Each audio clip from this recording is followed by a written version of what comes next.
ಪ್ರಜೆಗಳಿಗೆ ಸಾಮಾಜಿಕ ಆರ್ಥಿಕ ರಾಜಕೀಯ ನ್ಯಾಯವನ್ನು ವಿಚಾರ ಅಭಿವ್ಯಕ್ತಿ ನಂಬಿಕೆ ಧರ್ಮ ಮತ್ತು ಉಪಾಸನೆಯ ಸ್ವಾತಂತ್ರ್ಯವನ್ನು ಸ್ಥಾನಮಾನ ಮತ್ತು ಅವಕಾಶಗಳ ಸಮಾನತೆಯನ್ನು ದೊರೆಯುವಂತೆ ಮಾಡುವುದಕ್ಕಾಗಿ ವ್ಯಕ್ತಿ ಗೌರವ ದೇಶದ ಏಕತೆ ಮತ್ತು ಸಮಗ್ರತೆಗಾಗಿ ಎಲ್ಲರಲ್ಲಿ ಭ್ರಾತೃತ್ವ ಭಾವನೆಯನ್ನು ಮೂಡಿಸುವುದಕ್ಕಾಗಿ ದೃಢ ಸಂಕಲ್ಪ ಮಾಡಿ ನಮ್ಮ ಸಂವಿಧಾನ ಸಭೆಯಲ್ಲಿ 1949ನೇ ಇಸವಿಯ ನವೆಂಬರ್ ತಿಂಗಳ 26ನೇ ದಿನದಂದು ಈ ಸಂವಿಧಾನವನ್ನು ನಮಗೆ ನಾವೇ ಅರ್ಪಿಸಿಕೊಂಡು ಅಂಗೀಕರಿಸಿ ಶಾಸನವಾಗಿ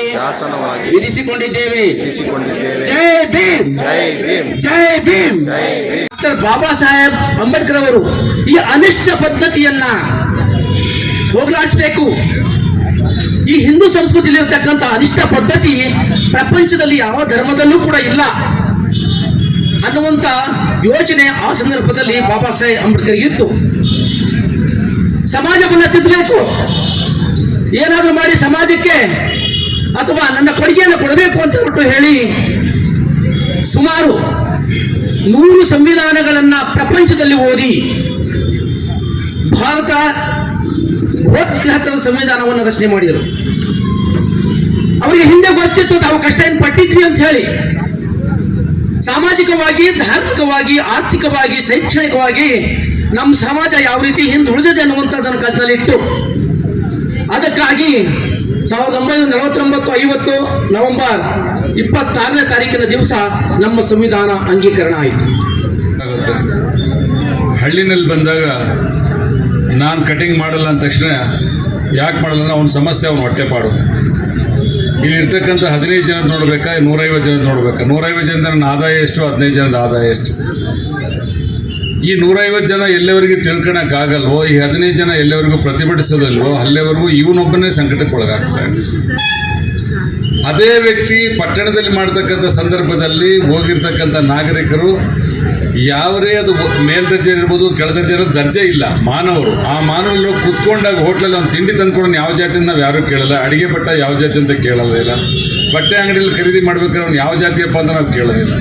ಅಲ್ಲಿ ಇಲ್ಲದ ಮೌಢ್ಯ, ಅಲ್ಲಿಲ್ಲದ ಅಸ್ಪೃಶ್ಯತೆ ಆಚರಣೆ ಹಳ್ಳಿಗಳಲ್ಲಿ ನಾವು ಇನ್ನೂ ಇಟ್ಕೊಳ್ತಿದ್ದೀವಿ ಅಂದರೆ ನಮ್ಮಲ್ಲಿ ಒಂದು ಸಮಸ್ಯೆ ಇದೆ. ಆ ಸಮಸ್ಯೆ ಏನು ಅಂತಂದರೆ ಶೈಕ್ಷಣಿಕ. ಇದನ್ನು ಸರ್ಕಾರವು ಹಲವಾರು ರೂಪಗಳಲ್ಲಿ ಬದಲಾವಣೆ ತರಬೇಕು ಅಂತ ನಮ್ಮೆಲ್ಲರಿಗೂ ಸಹ ಕಿತ್ತೂರು ರಾಣಿ ಚೆನ್ನಮ್ಮ, ಸಾಕಷ್ಟು ಮೊರಾರ್ಜಿ ಶಾಲೆಗಳು ಇಷ್ಟೆಲ್ಲ ಆಗಿ ನಿಮ್ಮ ಮನೆತನದ ಜವಾಬ್ದಾರಿನಲ್ಲಿ 1 ಪೈಸೆ ಭಾಗವನ್ನು ಉಳಿಸಿ ಸರ್ಕಾರದ ವತಿಯಿಂದ ವೆಚ್ಚ ಮಾಡಿ ನಿಮ್ಮ ಮಕ್ಕಳಿಗೆ ವಿದ್ಯಾಭ್ಯಾಸ ಕೊಡ್ತಾ ಇದ್ದಾರೆ. ತಾವುಗಳೆಲ್ಲರೂ ದಯಮಾಡಿ ತಮ್ಮ ಮಕ್ಕಳನ್ನು ವಿದ್ಯಾವಂತರನ್ನಾಗಿ ಮಾಡಿ ಅಲ್ಲಿ ನಿಮಗೆ ಊಟ, ತಿಂಡಿ, ವಸತಿ ಎಲ್ಲ ಸಿಗೋದ್ರಿಂದ ಒಂದು ಕುಟುಂಬದ ಅವಲಂಬನೆಯನ್ನು ಕಡಿಮೆ ಮಾಡ್ತಾ ಇದೆ ಸರ್ಕಾರ. ಹಾಗಾಗಿ ಈ ಒಂದು ವಿಚಾರದಲ್ಲಿ ಸರ್ಕಾರಕ್ಕೆ ನಾವೆಲ್ಲರೂ ತಲೆಬಾಗಲೇಬೇಕಾಗ್ತದೆ. ಅಂಥ ಒಂದು ಸದುಪಯೋಗವನ್ನು ನಾವು ಭಾಳಷ್ಟು ಬೇಸರದ ಸಂಗತಿ. ಏಕೆಂದರೆ ಸಂವಿಧಾನವನ್ನು ನಮಗೆ ನಾವೇ ಅರ್ಪಿಸ್ಕೊಂಡು ಸುಮಾರು 76 ವರ್ಷ ಆಗಿದೆ. 76 ವರ್ಷ ಆದರೂ ಸಹ ನಾವು ಇನ್ನೂ ಜಾಗೃತಿ ಮೂಡಿಸ್ತಕ್ಕಂಥ ಮಟ್ಟದಲ್ಲಿ ಇದ್ದೀವಿ ನಾವು. ಇದಕ್ಕೆ ಭಾಳಷ್ಟು ಬೇಸರ ಆಗುತ್ತೆ. ಡಾಕ್ಟರ್ BR ಅಂಬೇಡ್ಕರ್ ಅವರು ಎಲ್ಲ ವಿಷಯವನ್ನು ಸಂವಿಧಾನದಲ್ಲಿ ಅಳವಡಿಸಿ ನಮಗೆ ಕೊಟ್ಟಿದ್ದಾರೆ. ಅದನ್ನು ನಾವು ತಿಳ್ಕೊಂಡಂಗಿದ್ದು, ಓದ್ಕೊಂಡಂಗಿದ್ದು, ಹಾಗಾಗಿನೇ ನಾವು ಈಗಲೂ ಸಹ ಜಾಗೃತಿ ಮೂಡಿಸ್ತಕ್ಕಂಥ ಮಟ್ಟದಲ್ಲಿ ಇದ್ದೀವಿ ನಾವು. ಬಂಧುಗಳೇ, ಅಂಬೇಡ್ಕರ್ ಕೊಟ್ಟಿರ್ತಕ್ಕಂಥ ಟ್ಯಾಕ್ಸ್ ಕೊಡ್ತಾರೋ ಅವ್ರಿಗೆ ಅಷ್ಟೇ ಮಹತ್ವ ಕೊಡ್ತಾರೆ ರಾಜರು. ನಮ್ಮನ್ನು ಆಳ್ತಕ್ಕಂಥ ಮತ್ತೆ ರಾಜ ಸತ್ತ ಮೇಲೆ ಯಾರು ಆಳ್ತಾರೆ? ಮತ್ತೆ ರಾಜರ ಹೊಟ್ಟೆಯಲ್ಲಿ ಹುಟ್ಟತಕ್ಕಂಥವ್ರು ಅವರೇ ಮತ್ತೆ ನಮ್ಮನ್ನು ಆಳ್ತಿದ್ರು. ಅದಕ್ಕೆ ಡಾಕ್ಟರ್ BR ಅಂಬೇಡ್ಕರ್ ಅವರು ಹೇಳಿದ್ರು, ನಿಮ್ಮನ್ನು ಆಳ್ತಕ್ಕಂಥವ್ರು ರಾಜರಾಗಿರಬಾರ್ದು, ನಿಮ್ಮೂರ್ನಾಗ ಇರ್ತಕ್ಕಂಥ ಮತದಾನದ ಬೂತ್ ಇರ್ತಲ್ಲ, ಆ ಬೂತ್ ನೀವು ಓಟ್ ಆಗಿರ್ತಕ್ಕಂಥವ್ರು ಯಾರು ಅವರು ನಿಮ್ಮನ್ನು ಆಳ್ತಕ್ಕಂಥ ನೀವೇ ಆಯ್ಕೆ ಮಾಡ್ಕೊಳ್ರಿ ಅಂತ ಡಾಕ್ಟರ್ BR ಅಂಬೇಡ್ಕರ್ ಅವರು ನಮಗೆ ಕೊಟ್ಟಿದ್ದಾರೆ ಸಂವಿಧಾನದಲ್ಲಿ. ಇದನ್ನು ನಾವು ಅರ್ಥ ಮಾಡ್ಕೊಂಡು ಹೋದರೆ ಭಾಳಷ್ಟು ಇನ್ನೂ ಮುಂದೆ ಭಾಳ ಕಷ್ಟ ಆಗುತ್ತೆ. ಹಾಗಾಗಿ ಇಂಥ ಭಾಳಷ್ಟು ವಿಷಯಗಳಿದ್ದಾವೆ. ಅರ್ಥ ಮಾಡ್ಕೋಬೇಕು ಇದನ್ನ. ಹಾಗಾಗಿ ಎಲ್ಲಿವರೆಗೆ ನೀವು ಶಿಕ್ಷಣ ಸಂಘಟನೆ ಹೋರಾಟದ ಮುಖಾಂತರ ನಿಮ್ಮ ರೈಟ್ಸ್, ಫಂಡಮೆಂಟಲ್ ರೈಟ್ಸ್ ಅನ್ನ ಏನು ಸಂವಿಧಾನದಲ್ಲಿ ಕೊಟ್ಟಿದೆ ಅಲ್ಲಿವರೆಗೆ ಪಡೆಯುವವರೆಗೆ ನೀವ್ಯಾರು ಮುಂದೆ ಬರಕ್ಕಾಗಲ್ಲ.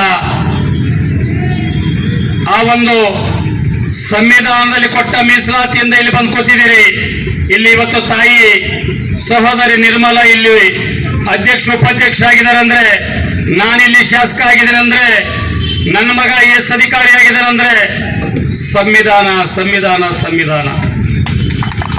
ಇವತ್ತೇನು ನಾಟಕದಲ್ಲಿ ನೋಡ್ತಾ ಇದ್ರು ಪರಮೇಶ್ವರಪ್ಪರೇ, ನೀವೇನೋ ಒಂದು ಮಾತಂದ್ರಿ, ಈ ಒಂದು ಜಾಗೃತಿಯನ್ನ ಈ ದಿನಕ್ಕೆ ಮಾತ್ರ ಅನ್ನೋ ಮಾತನ್ನ, ಇದು ಈ ದಿನ ಅಲ್ಲ, ಒಂದು ದಿನ ಅಲ್ಲ, ಜೀವನ ಪರ್ಯಂತ.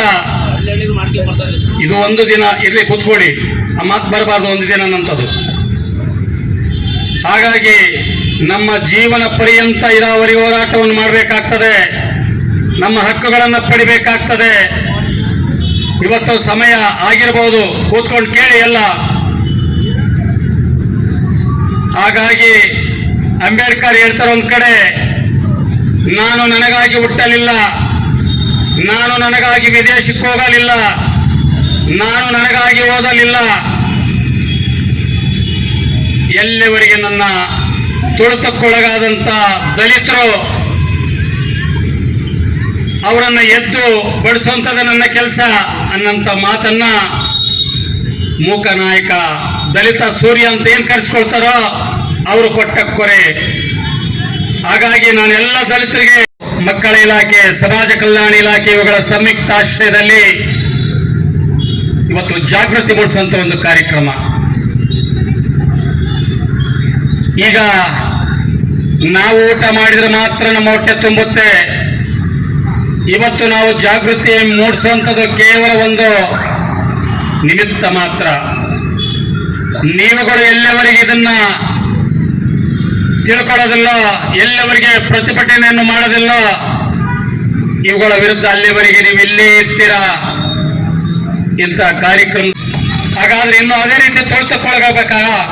ಇವನ್ನೆಲ್ಲ ನಿರ್ಮೂಲನೆ ಮಾಡಬೇಕಾದ್ರೆ ಅದು ಶಿಕ್ಷಣ ಮಾತ್ರ ಸಾಧ್ಯ. ಶಿಕ್ಷಣ, ಎಜುಕೇಶನ್. ಅದಕ್ಕೆ ಅಂಬೇಡ್ಕರ್ ಹೇಳ್ತಾರೆ, ಶಿಕ್ಷಣವನ್ನ ಪಡೆದಂತವರು, ಹುಲಿ ಹಾಲನ್ನು ಕುಡಿದಂತವರು ಅವರು ಗರ್ಜಿಸ್ತಾರೆ. ಹಾಗಾಗಿ ಅಂತ ಶಿಕ್ಷಣ ಅಂತಕ್ಕಂಥ ಒಂದು ಆಯುಧವನ್ನು ನೀವು ಹಿಡ್ಕೋಬೇಕಾಗ್ತದೆ. ಆ ನಿಟ್ಟಿನಲ್ಲಿ ಇದು ಕೇವಲ ಒಂದು ದಿನ ನಿಮ್ಮನ್ನ ಜಾಗೃತಿ ಮೂಡಿಸುವಂತ ಕಾರ್ಯಕ್ರಮ. ಇನ್ನು ಉಳಿದದ್ದು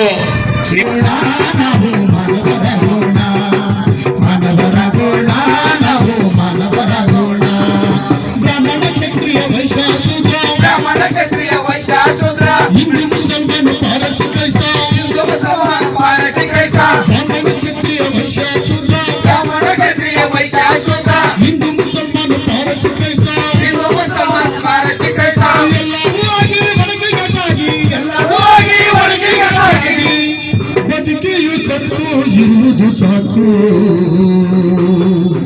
ಮಾನವರ ಗೋಣ ನಾವು ಮಾನವರ. ನಾನು ಇಲಾಖೆ ಪರವಾಗಿ ಆ ಸನ್ಮಾನ್ಯರಿಗೆ ಇಲಾಖೆಯವರು ತುಂಬ ಹೃದಯದ ಧನ್ಯವಾದಗಳನ್ನು ಅರ್ಪಿಸ್ತಾ ಇದೆ. ಸಮಾಜ ಕಲ್ಯಾಣ ಇಲಾಖೆಯು ಅತ್ಯಂತ ದೊಡ್ಡ ಇಲಾಖೆ. ಇವತ್ತು ಪರಿಶಿಷ್ಟ ಜಾತಿ ಮತ್ತು ಪರಿಶಿಷ್ಟ ಪಂಗಡದ ಇಲಾಖೆಗಳಲ್ಲಿ ಅನೇಕ ಕಾರ್ಯಕ್ರಮಗಳನ್ನು ಇವತ್ತು ನಾವು ಹಮ್ಮಿಕೊಂಡಿದ್ದೇವೆ. ಇವತ್ತು 1ರಿಂದ 5ನೇ ತರಗತಿ ವಿದ್ಯಾರ್ಥಿಗಳಿಗೆ ಮತ್ತು 1ರಿಂದ 8ನೇ ತರಗತಿ ವಿದ್ಯಾರ್ಥಿಗಳಿಗೆ ಮತ್ತು 1ರಿಂದ 10ನೇ ತರಗತಿ ವಿದ್ಯಾರ್ಥಿಗಳಿಗೆ ಏಕಲವ್ಯ ಶಾಲೆಗಳನ್ನು, ಇಂದಿರಾ ಗಾಂಧಿ ಶಾಲೆಗಳನ್ನು, ಮೊರಾರ್ಜಿ ಶಾಲೆಗಳನ್ನು ನಾವು ಈ ಪ್ರವೇಶವನ್ನು 2,50,000 ರೂಪಾಯಿ ಮಿತಿ ಒಳಗೊಳಪಟ್ಟ ಆಯಾ ತಾಲೂಕಿನಲ್ಲಿ ಇರುವಂತಹ ಮೊರಾರ್ಜಿ ಶಾಲೆಗೆ ಪ್ರವೇಶ